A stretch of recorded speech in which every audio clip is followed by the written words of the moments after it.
Do you play any board games? So beyond these four games, okay, there is very limited knowledge around modern board games. I would say where traditional board games lack. Bluencore Games is essentially a purpose-driven studio. It helps Alzheimer's. Hello everyone, myself Rituja Sonde and I'm going to be the host for your podcast.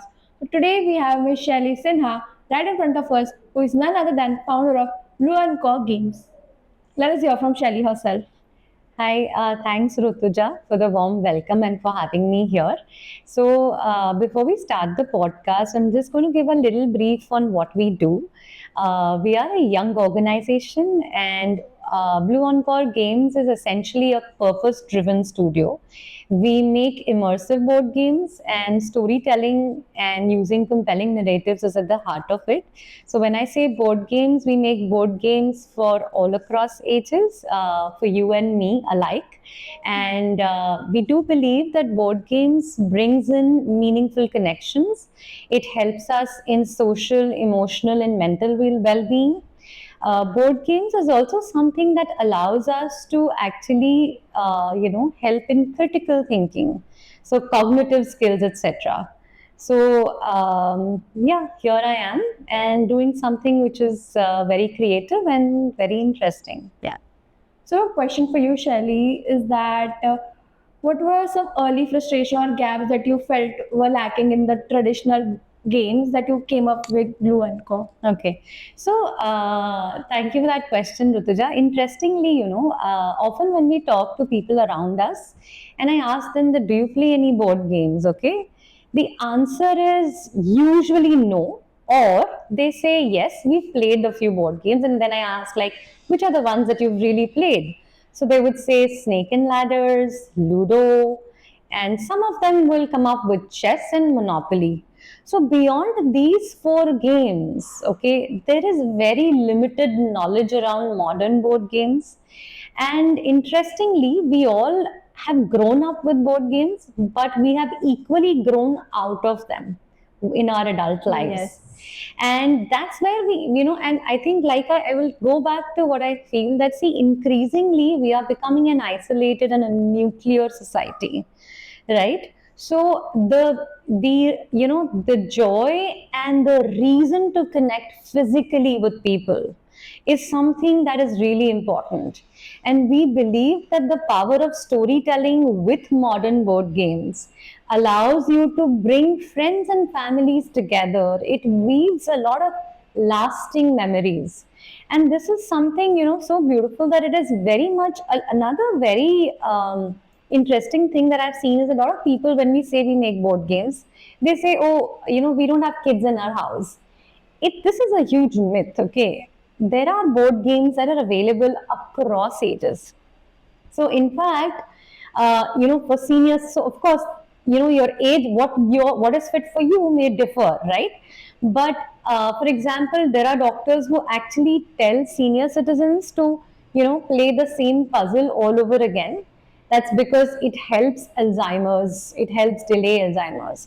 So I think there are I think a lot of aspects of board gaming are underrated, or in this digital world we need a screen detox. At the same time, we need those quality moments with our friends and family, which where we can actually keep going back to. And this is something where you can, I mean, it is so inclusive, right? As a family you can play with your children. As friends you can play together. You can use board games as icebreakers during parties. You can use it in corporate trainings. So the use cases are quite a few, and of course in education as well. Yes, I mean, that was definitely, I would say, where traditional board games lack. My next question would be that before Blue and Co, were there any ventures which were unfinished or which failed from your side, and how has that shaped your journey up till now? Yeah. So thank you. That's an interesting question. I have been in the corporate world earlier. Okay, I have close to 2 decades of corporate experience, primarily in marketing, which was my like marketing and business strategy. When we started off Blue Encore in its original avatar, which was in the year 2019, earlier, we were doing some small experiments, and this was also the year when COVID had hit, right? So we essentially started off with doing some experiential art and craft workshops, in the backdrop of which we would curate certain artisanal products. So we would actually do like a shibori workshop. And what interestingly happened when we did our first workshop, we got our first product design assignment from a toy company that they wanted to convert this experience into a product. So we started a series of DIY kits for them. And this because, when the whole world was shut during COVID, we could do product design sitting at our homes. And at the same time, this was when my son was in his school. He was leading a board game club, and I thought I must do something to build better bonds with my son. So he developed a board game, which is what we launched as the first game from Bluencore. So that's how we did a lot of things, and we kind of pivoted to this. And I thought, I think this there more than, what drove this journey was not mercenary, that how much money can we make. It was more of passion, and what is your DNA, and what is that you want to do, right? So I think somewhere, I thought to myself that, look, one should play on your strengths, right?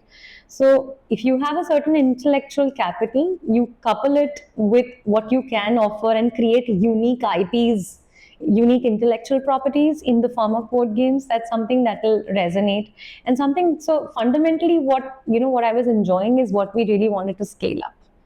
And yeah. So my next follow-up would be regarding the same. How do you differentiate with your competitors? Like you have to list 2 to 3 USPs. What would they be exactly? So I think one of the, something that is at the heart of what we are doing is, storytelling and using a compelling narrative, right? So being able to create a game which has a unique theme, crafted with mechanics that feel naturally fitted, rather than force fitted. So I think that gives a result, of that gives you a product which is pretty unique. So for example, just to say, for example, Biomes of Nilgiris that we have recently launched is a game around ecology, and we have given this game for blind play testing across board gaming cafes internationally and India. And interestingly, there was this person who wrote to me saying that, they played the game and they said that, we've been hunting to buy this game all across the world. Can you please tell us where can we buy? Japan, US, wherever. And says, can you see my, and the words were actually, can you see the test? Can you feel my desperation? And then, the mail literally wrote saying, I wish you be blessed by for creating more games that we can play like this. So I think something like that is really, it touches your heart, and it feels that we are going on the right track. So was this your first ever real customer review, or have you been through these reviews every often? Interestingly, this was not the one of the first reviews coming in, but I will also tell you what we also faced a lot of tough love. Okay, this is and what we see today has come after an arduous journey of hard work, right? So I will, tell you when we had gone to showcase our first debut game in Essenspiel in Germany, where essentially Essenspiel is the world's largest board gaming convention. And this was our first debut game, and we had gone with our first production quality prototype. So when we demoed the game there, okay, I literally saw customers walking away, and it was, my heart bled when I saw that. And as a creator, right, just to receive tough love or criticism isn't easy to take. After I came back from Germany, I realized that there were so many fixes to be done onto the game. So when we finally released the game, we rehauled a lot of things. We rehauled the game mechanics. We rehauled the entire design, the entire UI. So much so that people are surprised that, are you selling the same game, But I think that's a creator's journey, and that's also, a bitter truth or a reality, that when you see criticism, right? I mean, you really need to reflect and see what's not working. So we kind of decoded everything, and we made sure that the final product was, had taken care of all the issues that we had. And yeah, I think so that's one spectrum. And then there is this spectrum that I just spoke to you, when people are, writing, reaching us, to us out of nowhere, and it just feels beautiful too. Yeah.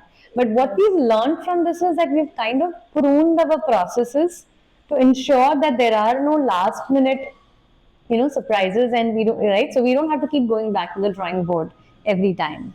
So I think that's something that we've learned from this journey. Yeah. Yes. So as you mentioned that during the COVID, you get to design toys and everything when you were in your corporate job. So are there any such turning points which you consider helped you to shape Blue and Co, which is today? So I think we are a collective of all the experiences we have in our life, right? Yes. So I think I do believe that the dots start connecting somewhere, right? So I think in my corporate experience, right, I worked, I mean, as a marketer primarily, building brands, right? I've worked, with creative agencies. I've worked on the business side of things. So I think all that knowledge today I'm able to put to my own venture. And I think that's a very, it's years of learning that you're putting in, right? And as we speak, we are still learning and growing all the time, right? So in short, yes, I mean, I don't think anything in life really goes waste. It just kind of adds up eventually. Yes. And what legacy are you building beyond this business? Okay. So I think, I mean, to say beyond this business, so let me put it this way, right? As a person, I've always been like, passion is something that has defined me in my work, even when I was in the corporate field also. So I feel, when you take passion and you add purpose to it, right? That's where Bluencore Games comes in, right? A purpose-driven gaming studio. So I think we want to create games that cut across generations to come. And if we can actually create a meaningful difference amongst, the millions of households across the world, not just in India, right? If every single household has a game coming, from us, right? And we are able to create that difference, the messaging that we want to do with the beautiful medium of, board games and storytelling, right? I think that's the kind of legacy we want to create. So, and yeah, I think. Actually, this was a very insightful conversation with you, and I hope our audience also got to learn through her experiences and how Blue and Core today stands with all the might it has and with all the legacies and all. And we will be back next Monday with a new amazing podcast, so stay tuned.